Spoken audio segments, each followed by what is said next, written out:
gotta go. I'm seeing red from the hills to the woods to the hood. I'm seeing red, taking back what they took. There's no compromising, there's no backing down till the nation's got no hope left. I'm seeing red.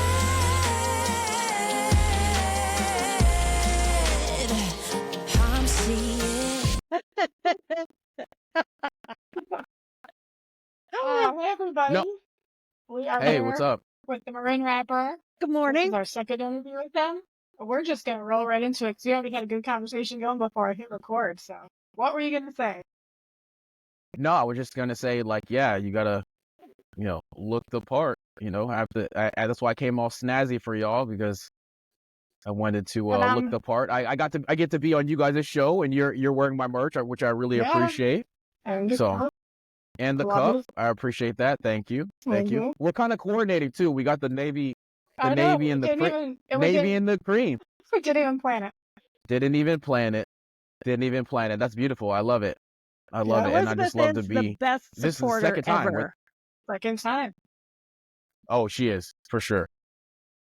Just need that cell phone cover. Yep, she's great. Well, you were just sharing with us Well, about YouTube is treating me very well, so I think I'll look into that. Right? thing. You were telling us about how your followers have just grown and how you've kind of Yeah. ventured off into a more specific, I don't know, communication genre. Do you want to talk some more about that? Yeah.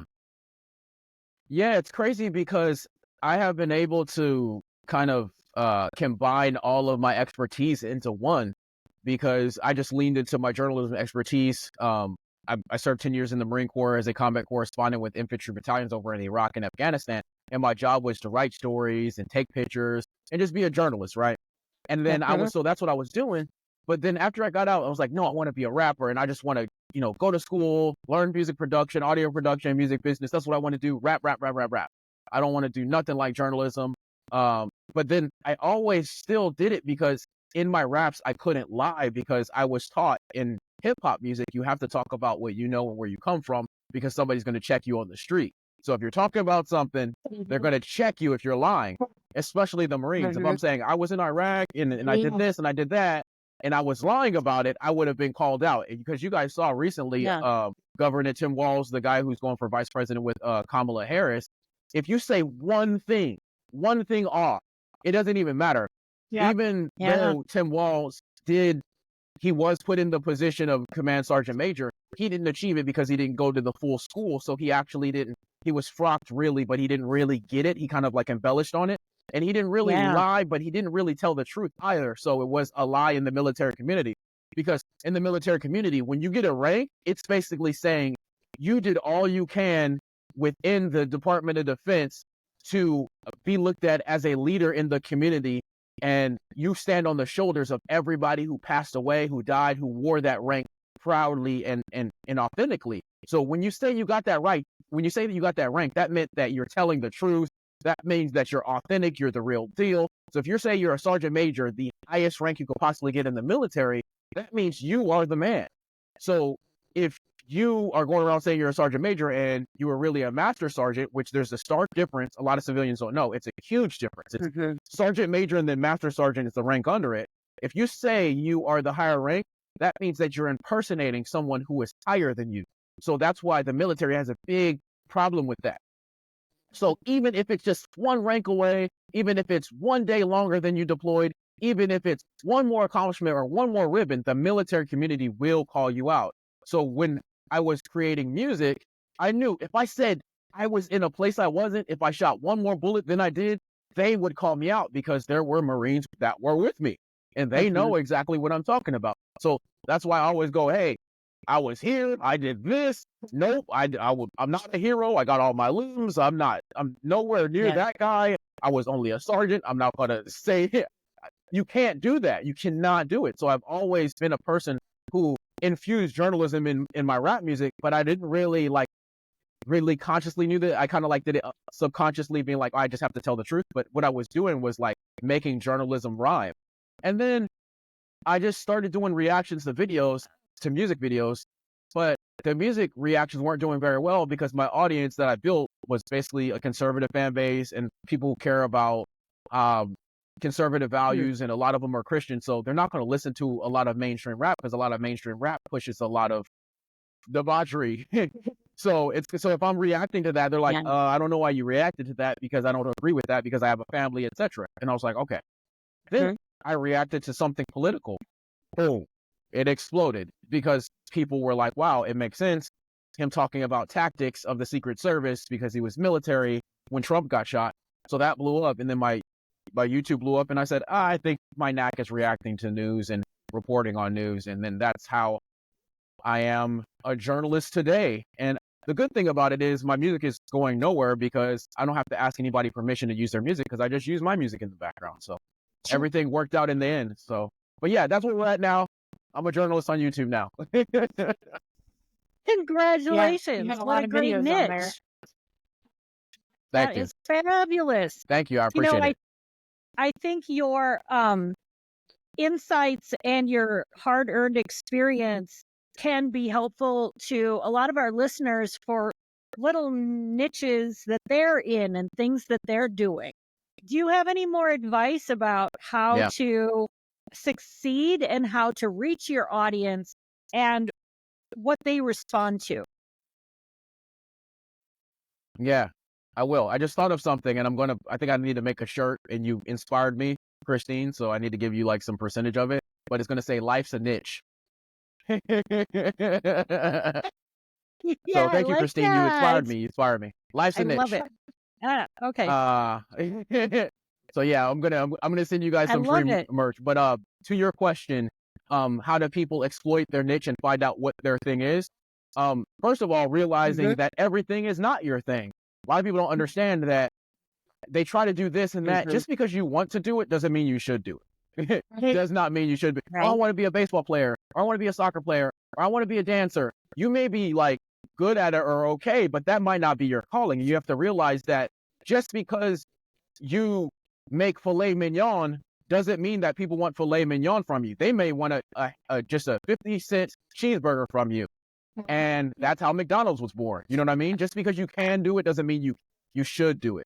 So I realized that in order to find your niche, it takes a lot of self-realization and honesty. Be like, hey, listen, I'm good at this, but I'm really better at this, and this is what the people want from me.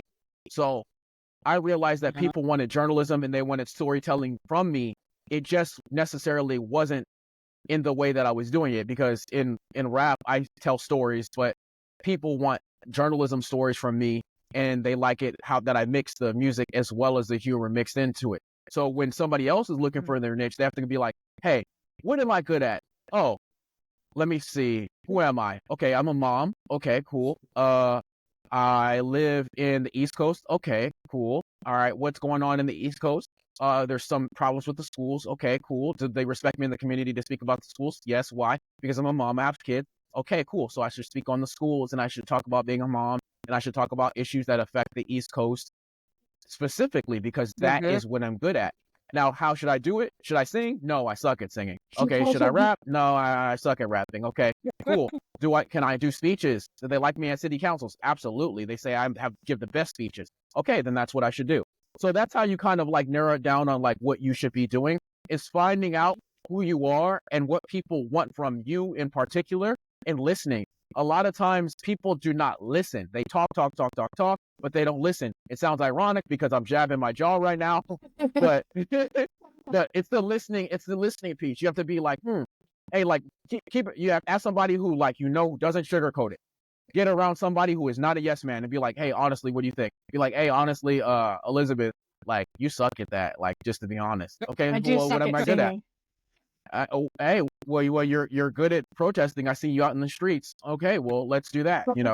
So it's kind of those type of things. It's just like find out what you're good at and ask people like, hey, can you be honest with me?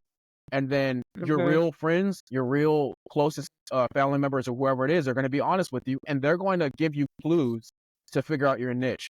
And then honestly, let's be real. You know that you shouldn't be singing. Like, you know, like really, most people really know they shouldn't be doing something, and they know where they fit, and they know what they're good at, but they go, I have a dream. Like MLK Right. had a dream too. You know what I'm saying? Everybody has a dream, but it's kind of like, Right. is that the dream you should be pursuing? And so once you figure out yourself, once you get some good feedback, and once you figure out what is actually giving you results, then pursue that.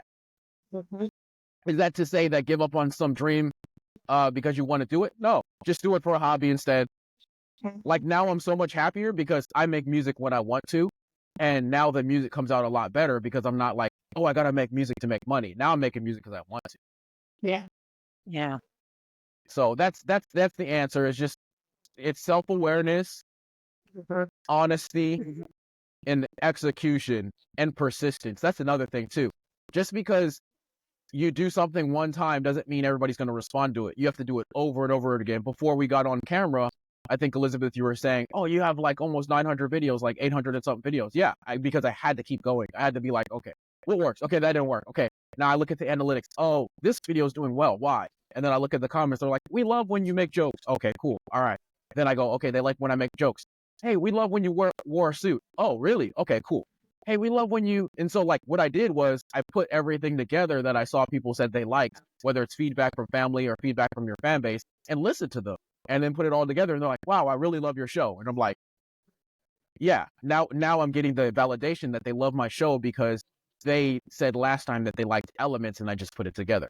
So, but that's how you do it. You just listen. Well, I think that's good for today. We can go. See you later. I gave you the secret. Bye. It's up to you. I'm done. The world is yours. Yeah.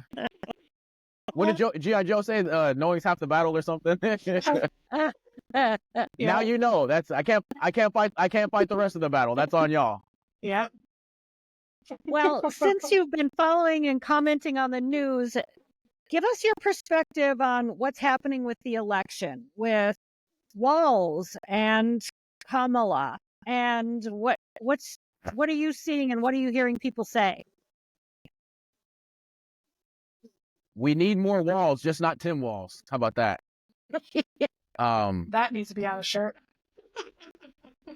Oh, it's coming to a store near you. But yeah, as far as like what's going on with the two candidates for the presidential election, I feel like it's a clear choice. It's clear. We need somebody to lead our country.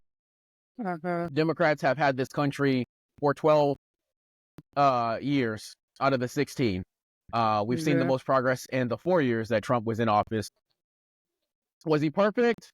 No, no one is. Did the Democrats have it the most? Yes. Do they keep on saying that, oh yeah, when we get in, we're going to do this? I really don't like how Kamala and Tim Walz keep talking about, when we get in, we're going to do this. Kamala, you're in office now. Do it today. Do it today. Do it today. Why haven't you done it? Oh yeah, I want to be, all this, I'm finna, it drives me crazy. Like, just like, let's take everything out of the picture, like politics and all that. Me as a person, I cannot be around a lazy person. It's like a disease. It's like, get away from me. Like, I don't like it around me. It's contagious. If you don't hustle, I can't be around you. I'm East Coast. Elizabeth knows what I'm talking about. New Jersey, New York. It's like, let's go. Come on. Like, get out the way. Like, move where I'm going to move you. Like East Coast is different. Like, we move. Like, if you're not moving, there's a problem. And it's just like, why are you here? Like, either like do something or die. Like, do or die. Like, get out of the way for somebody to do something. Like, you can't do that in the East Coast. You get ran over, like literally, you get ran over, walked over, stomped on, whatever, metaphorically or physically. Even when you're getting a slice, if you take too long, if you don't go in there and be like, I'll take 2 cheese, they will say next. You know what I'm talking about? In New York, they will tell you to go. East Coast is not play. They don't play. They're like, you can't even look at somebody for 2 seconds. Like, what are you looking at? Like, you know what I'm talking about. So why would we have somebody who's been in there 1,000 plus days talking about she's finna? What? Get out of here! Like, like Trump did so much stuff. It was like, I'm done already. Do we just inaugurate me again? Like, what do I do? I don't know what else. Trump didn't even have anything else to do. He accomplished so much stuff. It's like, he's like, you want me to end the war now? And then they're just like, oh, we got to get him out of here because he's going to like make America first. like he didn't start no new wars, none of that. It was just like and then another thing too, it's like, do we really want the continuation of Biden and Bidenomics when I take it very personally, the Afghanistan pullout, sloppy. It was sloppy. It was horrible. The Afghanistan pullout was sloppy. The economists sloppy. Like everything's just sloppy and just disgusting. And yeah, that's what I call it. Sloppy Joe. That's how I'd sum up the presidency of Joe Biden. Sloppy Joe. Sloppy Joe night. That's what that is. We just had a long sloppy Joe night, and we've been trying to put everything together. T-shirt. You have a sloppy Joe, and you're trying to put everything together. Yeah, like you're just trying to put everything together, and you have this. You have one paper plate, and it's like greasy, and then it's on your jeans, and it's just like a mess. And then, like, you guys are moms, you know what I'm talking about. You're like, oh, honey, let me wipe your face, and there's just grease everywhere, and it's just like, oh, I hate sloppy Joe night. You know what I mean? But it's just like that's what it is. It's been a long sloppy Joe night. Like, come on. That is a T-shirt. So like what I just think about this whole, it's a sloppy Joe night. And so basically, to sum it up, what I think about this whole Democratic presidency and the whole election process and these two candidates, it's a clear choice. It has to be Trump because it's just been sloppy. It's been messy. There's been no progress. It's been slow. It feels like, you know how we have mascots for the different parties and stuff, like the donkey and the elephant. I feel like it's bit like the donkey and the elephant like procreated, and they made this like snuffleupagus that's just slow and not doing anything. It's just like, what's going on? Like nothing is happening. So that's how I describe the Biden presidency. Like that's how I describe that, and I don't want that anymore. It's like, no, I tried it. You know how you try everything once? I tried the Biden. Okay, cool. We tried it. Now let's move on back to what we know. You know, I can tell you that I don't like it because I've had it. You know, because my mom goes, hey, you have to try it first. I go, okay, I tried it. I don't like it anymore, Mom. She's like, okay, you don't have to try it anymore. You tried it. I don't want to try Biden anymore. Tried it once. We're done. We tried it.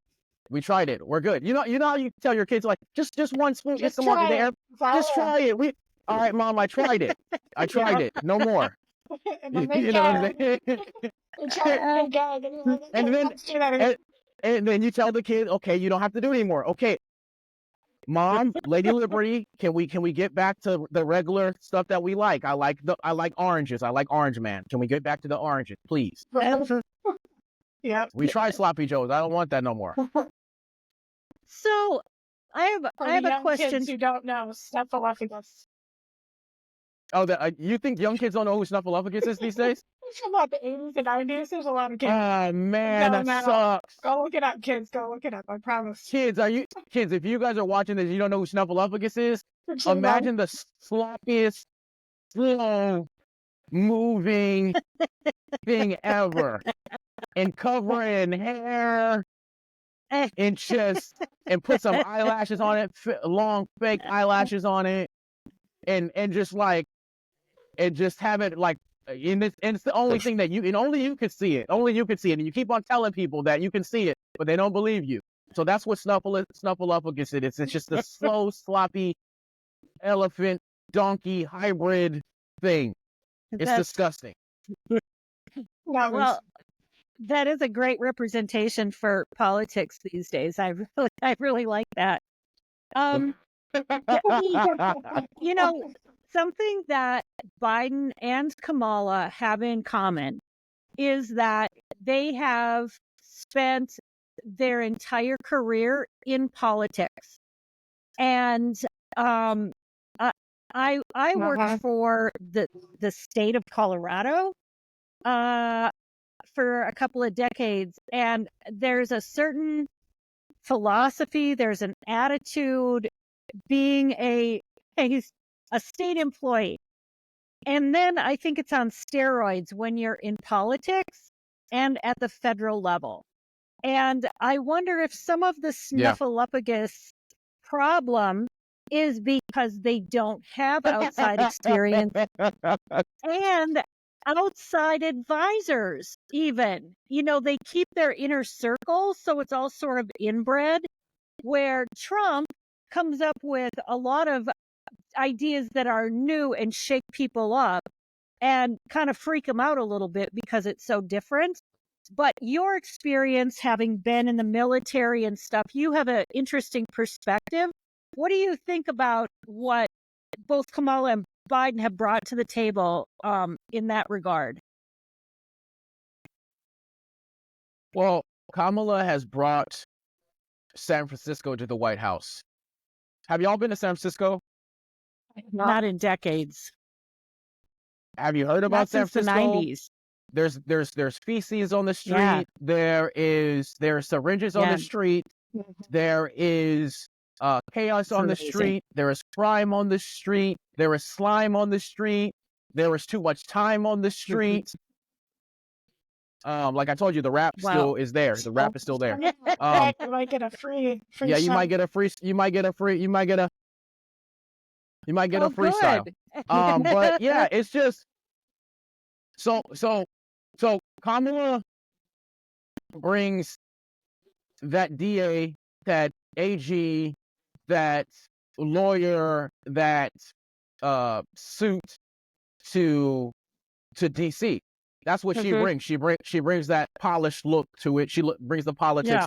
She brings the 90% turnover rates to DC. She brings the cackling to DC. She brings the failure to DC. She brings the chaos to DC. She brings the layoffs to DC. Yeah. And she brings excuses. She brings victimhood to DC.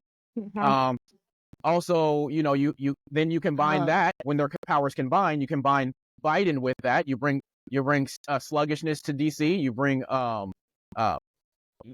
shelter to DC. You bring no urban experience to DC. You bring racism to DC because he has affiliations with Robert Byrd and the Democratic Party. You bring all of that, and then when you combine all of that together, that's what you got for the last couple years. They try to act like they're relating. They try to act like they understand. They bring out different parts of their personality and their identity when it's convenient, not when it's hard. Be black when it's hard. I'm black every day. I'm black when I have to walk into a store. When it's crazy because there's lots of situations and circumstances. I'll walk into a department store, I'll walk into 7-Eleven, and a lot of times I'll wear street clothes. And street clothes are, if you're black, you know what I'm talking about, street wear, or if you're from the hood, you know what I'm talking about. You wear a hoodie, you wear jeans, you wear kicks, whatever. I'm walking in. I may earn more than the cashier, or may earn more than the person following me around, but still I get harassed. I'm black every single day, not when election time is coming around. Right. No one looks at me. They don't look at me any different. They look at me and they think I'm younger than I actually am. They look at me as a punk 20-year-old kid walking around in a department store about to steal something. That's what they think. And I'm just like, I can afford all this stuff, y'all, but you're still going to treat me like whatever because I'm wearing a hoodie. Because unfortunately, in some places in America, they still look at black kids as troublemakers. They still look at, minorities as troublemakers. They still look at the hood as troublemakers. But yet you want to align yourself with that demographic when it's convenient. But then on the other show, you're saying when it's time to talk about how Asian you are or Indian you are, you're aligning yourself with that. Like, what's going on? And it's just not fair. It's disrespectful to the hood. That's basically what I'm saying. It's disrespectful to the hood to be like, oh yeah, I'm talking about Biden now. Biden's like, oh yeah, I was a lifeguard and I kind of interacted with some black folks and this and that. It's disrespectful. People aren't looking at the bigger picture. It's disrespectful to culture. It's disrespectful for Biden to get on a black radio show and say, you ain't black if you don't vote for me. Biden just continues to be racist. Kamala just continues to be a chameleon and be whatever the people want her to be. And that's what we have. We have a chameleon matched up with a racist, matched up with sluggishness. And it's just this ugly, disgusting slime monster that I want out of leadership. And that's what I see. That's all it is. That's all I see. Because it's like people aren't noticing this. And I don't understand why they don't see this. It's like, okay, it was cute for a while. We had the woman and we had, okay, cool. Like we had Obama's minion Biden in there. Cool. It's cute. Okay. But they didn't do anything. I want action. I don't care. Like it's crazy because especially a lot of the military folks, oh, Trump has said some mean stuff. Yo, military guys, you know, before you left boot camp, you were called every single name in the book. Everything. Like my drill instructor specifically, this little white guy, shorter than me. He made sure I was called everything you can ever imagine, from racist to mean to stereotypical ever. When I left boot camp, people were like, you're a fill in the blank. And I'm just like, that's all you got? Come on, you got to be creative with it. Make me laugh at least. You know what I'm saying? It's just like, especially the military guy shouldn't be complaining about Trump. Nobody should be complaining about Trump. If you're a business person and you care about your money, you should be complaining about Trump. Look at the results. I look at the results. I look at the action. If you're talking sweet to me and then you're just like lying to me and I don't see any results and no action, it's just somebody whispering in your ear and saying they're going to do something, but they don't do it. That's what we have. We have a whole bunch of sweet nothings in our ear. It's like these Democrats are trying to romance us, and I'm just like, okay, they're trying to romance us and they're whispering in our ear, but it still stinks. Like, you know, when have you ever seen those old cartoons when you have Pepe Le Pew trying to hug that cat? They're trying to romance, but it still stinks. It still stinks. So that's how I would sum it up. It's nonsense. We need some action. I'm done with the patty cake. I'm done with all the cute stuff. We need somebody who, like, honestly, ladies, do you really like from a female perspective, do you see Kamala sitting down with Kim Jong-un or Putin, trying to discuss and negotiate why they shouldn't nuke us? Do you think, like, really, like, let's be honest, like, it's women. I know it's cute with the women thing, but do you see her sitting down like, hey, if you mess with us, we will mess you up? Do you see her like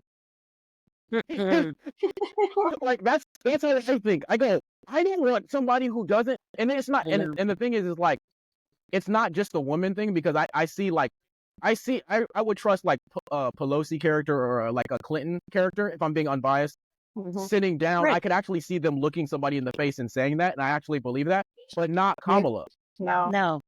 I just don't see it. And if like she's laughing in a Muslim country, yeah, it's not gonna go well. like I don't like they would. I've seen it. I've seen them covered in a black sheet with 2 holes. This is not an exaggeration. 2 holes for the eyes, walking 10 feet behind their man. I've seen that in Afghanistan. The way they treat women and they care about women is totally different. So when I came here and I was like, USA, waving my flag and stuff, and they thought that I was in the wrong because I'm a black man that loves America, I was like, you have no idea. The fact that you can even speak up as a woman is a freedom. Right. The fact that you can even be gay in America is a freedom. I spoke to one of my friends, she's Afghan, and she said, you know, all the gays for Gaza and talking about, you know, celebrating being gay over here and they're gays for Palestine. She told me, she's a female, she said, they would throw them off the roof. And no one would do anything. She says gays for Gaza and gays for Afghan and gays for Iraq doesn't exist. She said they would be killed. She said, why don't they know so that? ignorant and uneducated. She said, I was wondering. I said, hey, listen, I want to know, and I want to know because, you know, we all have, you know, the girl who I'm talking about, we're in LA and stuff, and, you know, there's gay population and stuff, and this is not me saying anything about anybody. I actually don't care. It's none of my business. That's how I look at it. It's none of my business. Right. If you want to be gay or straight, whatever. But I said, hey, I was curious about this. You know, you being from over there, you being Afghan. She's like, yeah, no, that doesn't fly. She says they would be thrown off the roof and they would step over your body. Like you can't, like gays for Gaza. What? Yeah. Right. What? Right. Like, that doesn't even make any sense. Like, are you serious? People do not, if people do not understand how much freedom we have here. You can speak up, you can complain, you can be gay, you can be straight, you can be Jewish, you can be Christian, you can be a mom, you can be a dad, you can be a dog, you can be a cat, you can be a fairy, you can be a smoothie, you can be whatever you want to be in America. Hey, have you seen the recent footage of Brittany Griner at the Olympics during the national anthem? Crying. Have you seen that? Did you see that footage? Yeah. Brittany Griner, the basketball player who was over in Russia for a small who was over in Russia in jail for a small charge. I thought it was unfair. I actually did. Like, I thought it was stupid, you know? But because we're American and we feel like we should have more freedoms. but we have to respect the freedom that they have over in Russia and like, their drug policy, etc. Right? Whether it's a vape pen or whatever. After she got back from jail and she went to play for USA in the Olympics, was she kneeling? No. No. No. She didn't kneel, she was crying. What? Yeah,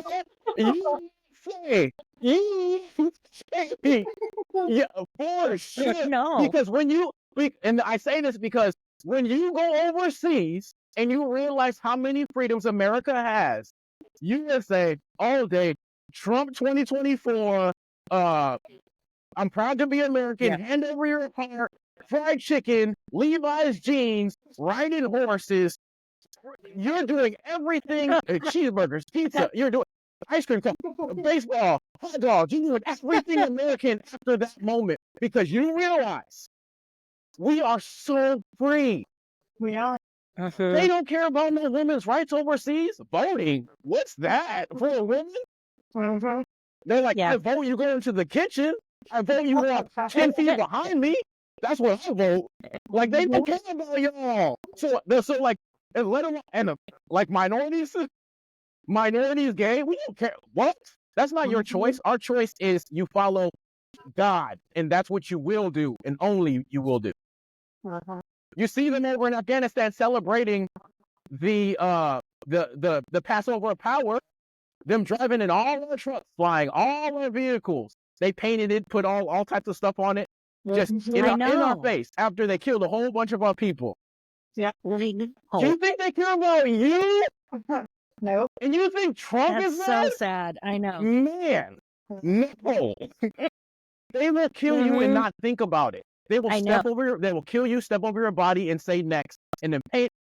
They didn't care about all those 13 troops that died. Yeah. And then the other night, for Biden to actually say that Trump doesn't care about troops, and he said suckers and losers, if you look at it, if you check it, if you fact check it on Snopes, that's an independent fact checker, he did not say that. And even if he did call me a sucker and loser, so no, for real. So I'm like, you know how much I can literally tell you that I faced more racism while I was active duty the military. Yeah. Like real hardcore racism, like for real. Like for sure. Like actual. And it's not the organization because I love the Marine Corps. I'm talking about from other like white dudes from the country and stuff who joined the Marine Corps or joined the service and stuff. Unfortunately, it doesn't matter because the military is just like the world. There's good and there's bad people, right? So you're telling me you're getting offended if somebody calls you a sucker and a loser? If somebody says you're a sucker, I'll be like, okay. Am I still going to get paid on the 1st and 15th? Yeah. Okay. So, because Raymond, I don't know if I discussed this with you guys last time. Okay, go ahead. I was just going to ask quickly, why is it that these protesters don't know that? The gays for Palestine and all the girls out there with, they've got bikini tops and their hair all in dreads, and I'm like, you're protesting looking like that? That is even pissing them off because that's in their face. That is against everything that they believe in. And so you're not helping the cause. You're not connecting with them. You're doing the opposite. You're proving them right from their philosophy. The answer is they're ignorant. They're uneducated. I was actually told while I was in school, this old black man, he came up to me. He said, you know what? They're going to try to kill you eventually. And I said, why? He's like, the world hates an educated black man. They hate it. And they also say, if you want somebody to not know something, you put it inside of a book. So what do? There's reading happening. You know what I mean? There's education happening. There's information happening. They do not. The Democratic Party is banking on the fan base, their voters. They're banking on them being uneducated and dumb. They want them to be uneducated and dumb. For the individuals wearing you referred it to a dread, but it's if you don't understand like locks and like how my hair is and stuff, and you don't understand all that type of stuff, that's one thing. And then on top of that, if you don't understand how much freedom you have to be like dressing like that, they don't want you dressing in bikinis and all of that type of stuff, let alone showing ankle. An ankle or a wrist? That's sexual. That's, are you You show your wrist or your arm or your body to another man in public? Are you kidding me? And or let alone your hair. Yeah, exactly. You have to wear hijab. Like, that's why you see a lot of the reporters that go overseas in those Muslim countries. You see the white women wear hijab because or else they will face the consequences of their laws because you're in their country. You'll see a white report. Have you guys seen it? A white female reporter wearing hijab? Yeah. You've seen it because if they don't, they're in trouble. Yeah. Yep. You will respect their laws. Yep. Because you see, the thing is other countries they actually have respect for their country, and they make their citizens respect their country. You will not respect. I mean, you will not disrespect Islam in a Muslim country. Right. But will they disrespect Christianity in America? Absolutely, they do. In other countries, you die. They don't understand. They're ignorant. So to answer your question, Christine, they are ignorant. They don't understand how lucky they are, how blessed they are, how much freedom that they have. Because if they knew, they would be like, and I'm proud to be an American. They would be saying, man, they dip their body in red, white, and blue. Yeah. They dip their body in red, white, and blue if they actually knew exactly what was going on around the world. China, Asia, Afghanistan, Iraq, Gaza, Israel. Like there's a lot of Southern American countries, Cuba. There's so many other countries that have less than us and are less fortunate, and they're parading around like they would not be executed if they did any of the stuff that they did to disrespect the religion, the country, women overseas. That's the bottom line. They're ignorant, and they need to learn exactly how blessed they are. So that's the answer, Christy. Thank you.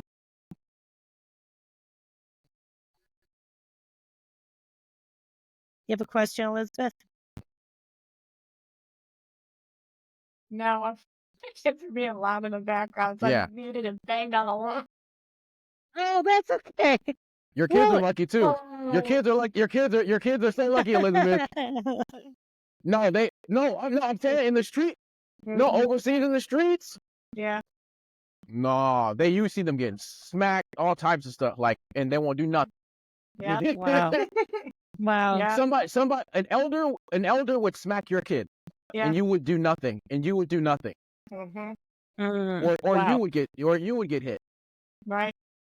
You discipline your kids, or an elder will discipline your kid, Elizabeth. Like that's how it would be.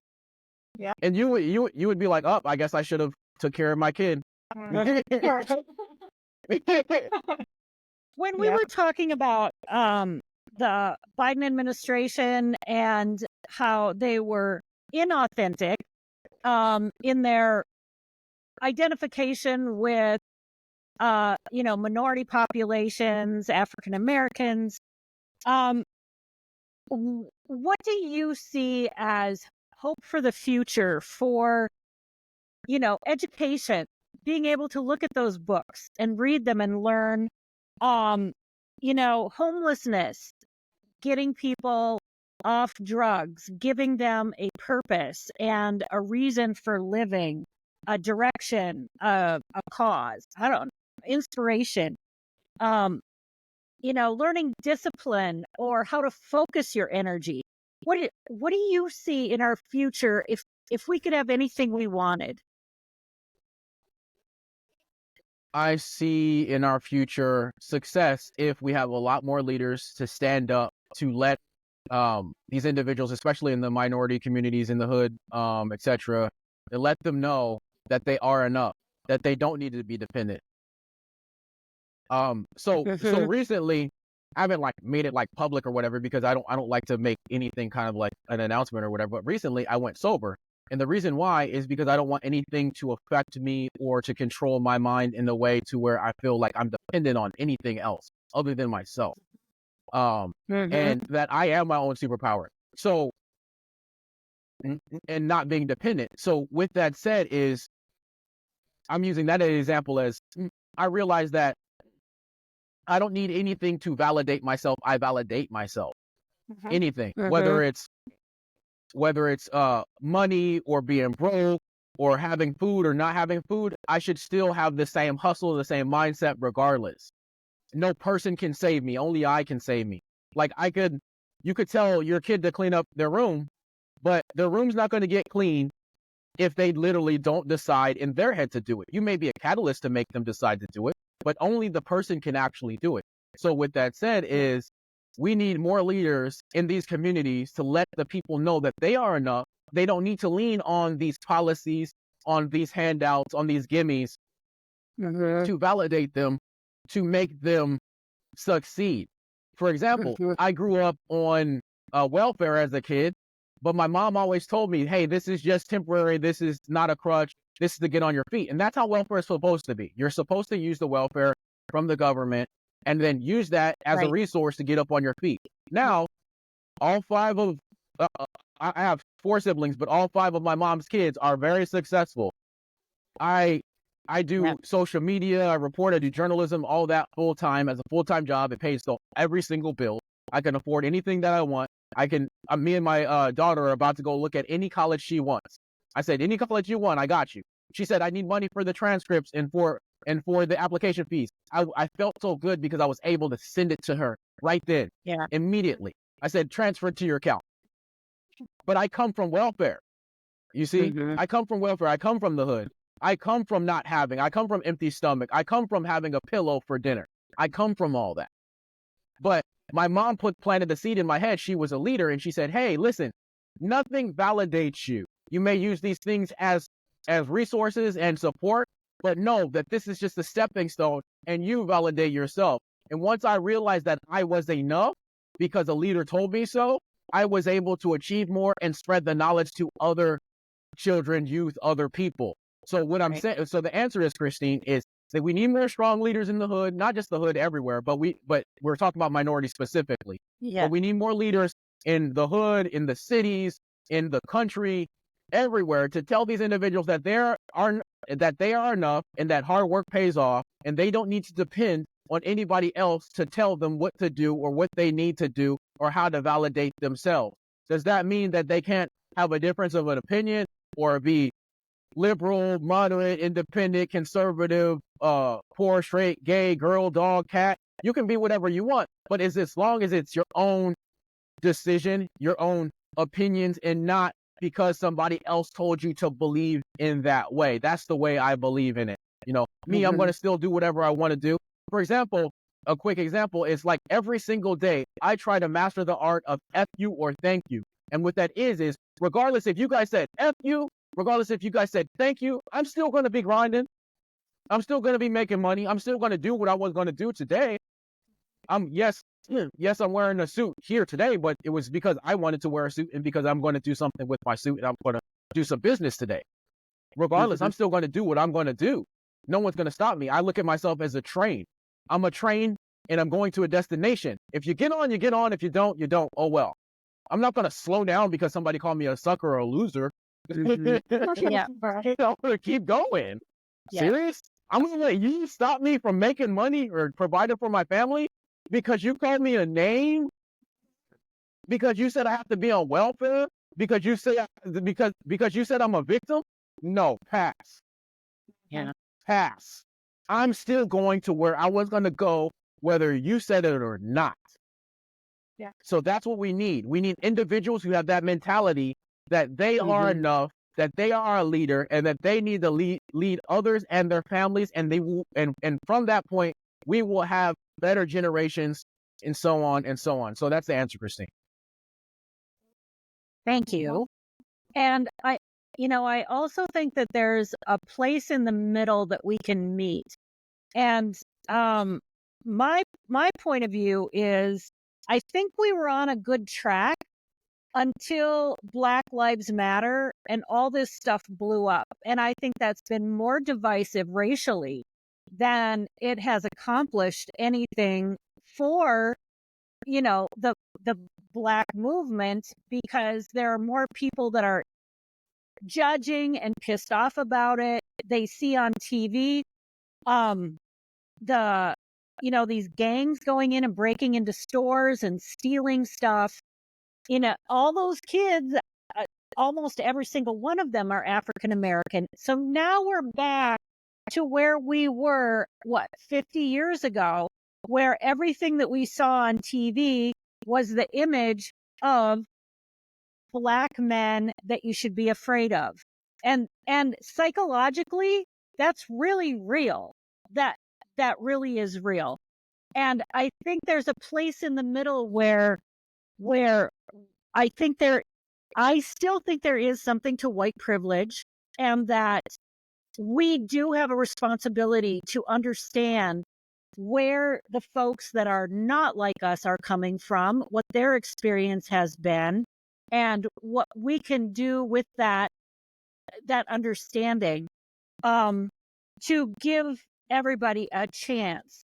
But I think the train took off and it went in a direction that people can't get on board with. And I think that's so unfortunate, because I think there was momentum and I think there was understanding.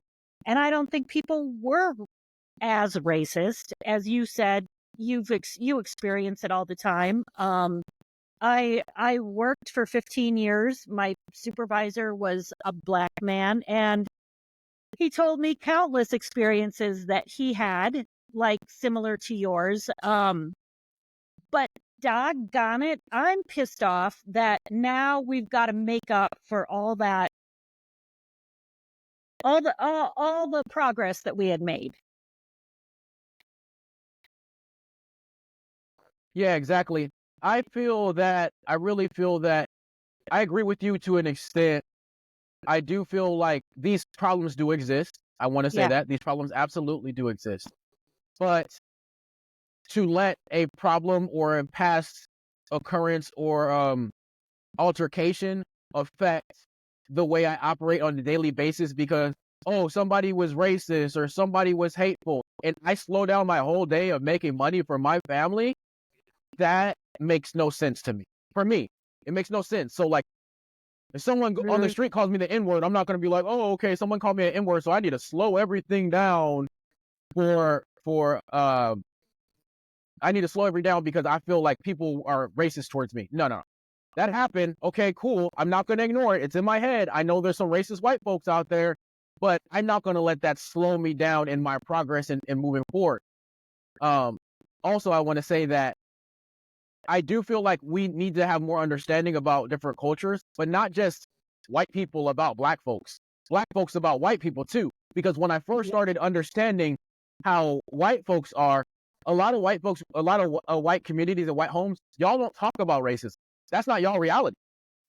We go, like, when I was a little kid, my mom, she said, hey, just to let you know, when you go out, you need to say yes, sir, yes, ma'am, no, sir, no, ma'am, to your elders, cops too. And I was just like, why? I didn't understand that, right? Then I realized why. Because when I was growing up, they were targeting young Black kids because they were thinking they were up to trouble, which is crazy because not all were. If you look at it, more white people are committing crimes, but it's just we're a smaller population and we stick out because we're Black folks or whatever. But Right.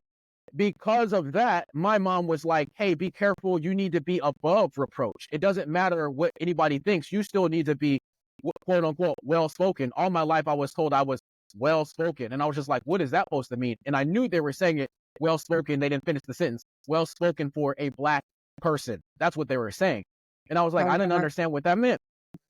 But growing up in a Black household, you had to be above reproach. You had to be polite. That's why you see us being very cordial and stuff like that. It's because that's how we're taught by our Black moms. And you juxtapose that with white homes, y'all ain't thinking about that. You don't think about, oh yeah, how do I go to school? How do I go to college? How do I get a job? How do I get a car? Who am I dating? What I'm going to eat? Like, just regular human stuff.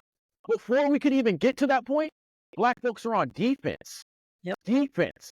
But if you understand that, the dichotomy of that, then you're like, oh, okay, I understand. This white person didn't even think about me. They don't know how hard my life is. They don't know. They don't know that I was profiled 5 times before I got to school when I went into that store to get a milk and a chocolate bar before I go to school. They have no idea. And when when I started realizing that, my life was a lot easier because I'm just like, they have nothing to do with me. Only I have something to do with me. Now, don't get it twisted. If somebody gets in my business or whatever and I have to handle something, that's a whole different story. That's a whole different story and, whatever. But to think that this white person over here is the problem just for being white and they're just waking up and going to school or going to their job, that's ridiculous. Right. That is ridiculous. It just slows you down. Yep. So that's how I think about it. So I agree about the middle ground, but I just wanted to add on the point that like everybody should understand everybody. And the reason why I say that is because when I went overseas, when I went to understand different cultures, like the Muslim cultures, Jewish, a whole bunch of stuff. I have friends in Israel. I have friends in when I went to Africa, I went to Morocco, I went to Europe, I went to Latvia, a whole bunch of other cultures, and I learned about those cultures. I was like, oh, okay, you act like this because this is how you're raised. This is your culture. Yeah. It's not disrespect. It's not no respect. It's not ultra respect. It's not any of that. It's just that's what you're used to. And then when you understand that, you go, okay, I respect your culture. You respect mine. When I went to Afghanistan, you don't say no to chai. You don't say no to tea. So if somebody goes, so we went into town and the sheikh was like, hey, we're having chai tea and we're having some food. Will you stay? That wasn't a will you. That was you will. You will. You will stay because that's a culture. Yeah. Is you don't refuse. They're showing you love and you don't refuse that. You see what I'm saying? Just like if I go over a white person's house and they're like, "Do you want a casserole?" Even though it might be nasty, I'm still going to eat a bite. You know. Okay, you tried it. Okay, yeah. I'm just messing. You know, white folks love casserole. You can't deny it. Y'all love casserole for some reason. And then you go to black folks' house and you see, oh, why you guys? It's true. And then you go to black folks' house, we eat soul food and stuff like that, and we actually put seasoning on our food and stuff like that. So, there's just a difference there. I know. There's just a difference. But that's why it was funny. Yeah, that's the thing. It's jokes. But if we can laugh about it and have fun, we'll get along better. That's the point I'm making. If we understand culture and we poke fun at it, we'll get along. Well, I think understanding culture is the key to life. Personally, I had my husband and I blended a family. He's Italian and he raised his kids like that. See, hear me? Hear that cultural judgment? He raised his kids like that. Yeah. How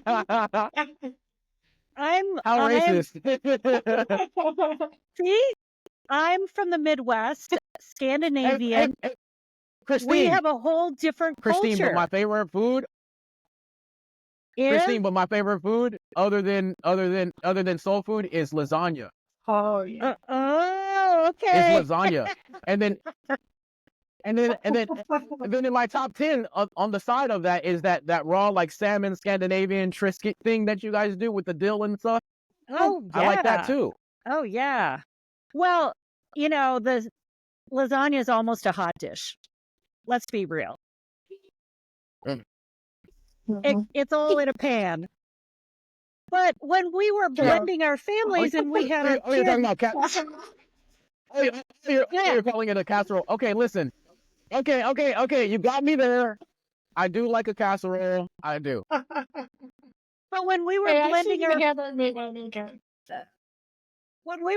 our families, our only conflicts were around our kids. And it's kind of a long story, but when I finally got language that I could understand and put it under that lens, that we were just coming together with really culturally diverse values, social mores, then we could talk about it. And your example was just perfect. Things that he would expect if my kids came in the door, that they didn't say hello and use his first name. They were being rude if they just came in the door and didn't do that. Oh yeah. And so we would have fights about that. Yes. I'd say, this is their home. Why would they need to be that formal with you? So anyway, drilling down, I think that if we could understand other cultures, I really think that's the key to peace in the world and love and all of those things, that we can be ourselves, we can be authentic, we can appreciate our own culture, but at the same time we can open up and understand other people from that point of view. Oh, this is their culture. That's why Exactly. they do. And I can respect that because this is their culture. Exactly. And culture is so ingrained. It's there's this the iceberg model where we think culture is just what you can see above the water, how people dress Uh-huh. or what they eat. And really, culture is so nuanced. It's kind of like what you said about New Yorkers. If you look at somebody too long, if you have eye contact with somebody too long, that's offensive.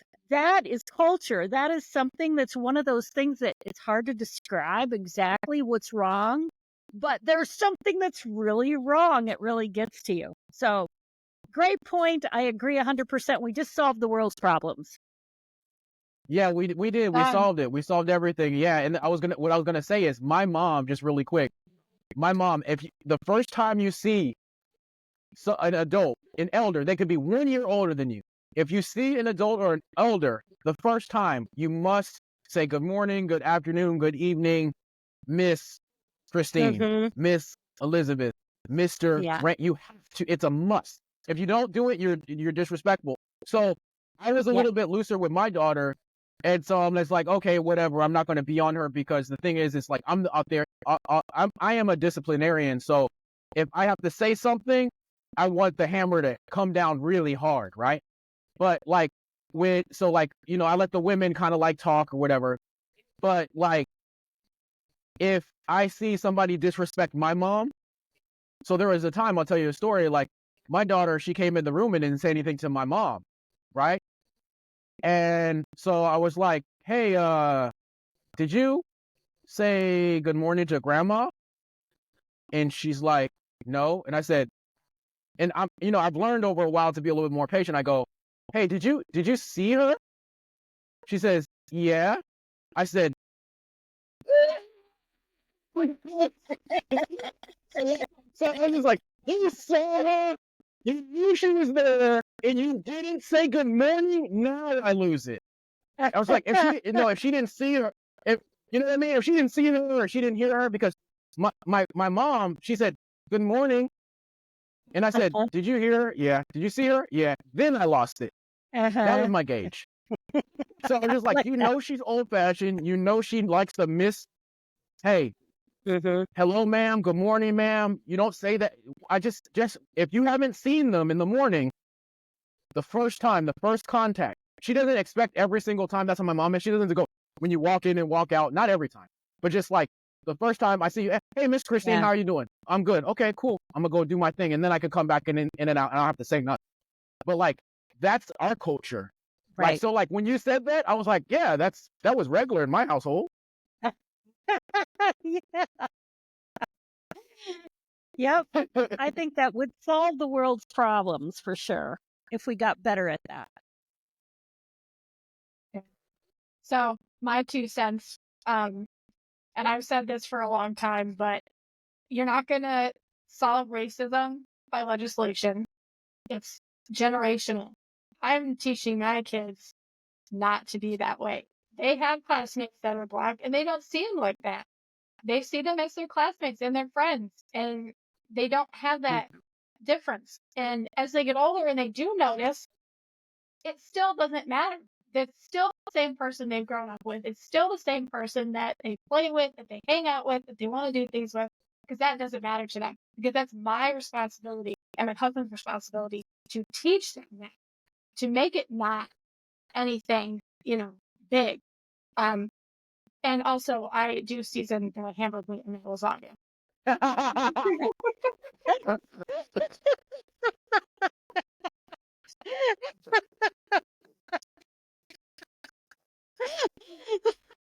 Man. Oh, man. Oh, man. Well, I think we could have another whole show on culture. Yeah, we could. I just want to say one thing. So like So when my daughter was watching the show, I went to the store or whatever, and I wanted to get the same doll, right? But they weren't the same color. So the only one that was at the store was a white one. Yeah. And but the character is black, but it's the same doll, but it was a white one. So I was like, oh man, I spent 15 minutes trying to decide whether or not to buy that doll because the doll was white instead of black. I bought it anyway. It's her favorite doll Yeah. Yeah. I have the same thing happen. because it's the same character. It's the same character. It's the Little Mermaid. It's the same character because they made everything. That's a whole other story. Yeah, But that's another episode. but I brought the white doll back. Doesn't know the difference. Loves it. Loves it. Loves it. Loves it. Because it's the same character. Yeah. Because we teach racism as adults. Exactly. Yeah, and it's our job to not. It's our job to be better. So be better. Well, and I think I think that racism is I think it's built into us, and not necessarily racism, but biases and judgments. That's all how we process language, and it's how we learn how to survive in the world. So there's a part of it that all of us have, and the more confident we are to explore that, I believe the less racist or the less bias will control us. And I think now people are really afraid to start because of, all the politically correct stuff. What if I say the wrong thing? And I think it's important that everybody knows that you have to start somewhere. And we're all going to make mistakes. We're all still going to keep churning up biases that we have. But it's important to be able to stop yourself and think, oh, I just said that my husband raised his kids like that. There it is. Or, to hear ourselves thinking things as we're walking down the street and say, gosh, where did that come from? Why am I thinking that? Or where did that word come from? That's where we have to start, is inside of ourselves, and not be afraid, but to understand that everybody has biases, and we can examine them and explore them and be honest about them in order to have a better understanding and to be able to get rid of them or overcome them, I guess. Yeah. That was my Oh, soapbox. that makes it so hard too. With all the, you say one stupid thing and it's all over social media. You become a meme, just for one thing you said, whether it was in a moment or you didn't need to say it, or it was taken out of context, and it makes that so hard. Yeah, I hope they take my words out of context because I'm trying to go viral. We'll help you get your cut too.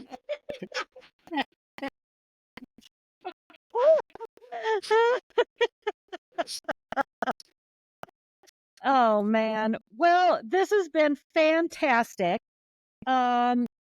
Gosh, we'd love to have you on here every day, but you have your own show. So I guess Well- that's probably not going to happen. Well, I need to have you guys on my show. Yeah. Okay. I need to have you all on my show. Yeah. How All about that? right. Well, we need. So I did two. You have to at least give me one. You know what I mean? Yeah. Well, we're You will. happy to. We would love to anytime. That sounds Yes. great. Yeah, absolutely. Okay, that's it for today. Thank you so much Yeah. for coming again. So in summary, we just need to put some fried chicken in the casserole. We'll do lasagna and fried chicken. Let's go. I love it. Everybody's I coming. love it. Come on. Thank a lot, Raymond. Yeah. All right, Where so can you can people find- find you and your show? Yeah. Took the words right out of my mouth. Yo, what's up, everybody? I'm the Marine Rapper. You can find me everywhere at the Marine Rapper. You can find me mostly every single day on YouTube. I live stream, I do reactions, and I do other type of things like music because I still am a musician. So you can check it out there. I also do live watch parties. So if there's a rally or something like that, you will see those also on my page. And when I say rallies on my page, I'm talking about Democratic, Republican, Independent, all of that, because I like to cover all types of news as well. I may have my own opinion, but I like to do that as well. So everybody, you can follow me at The Marine Rapper on YouTube every single day. Thank you. Perfect. Sorry. I'm seeing red.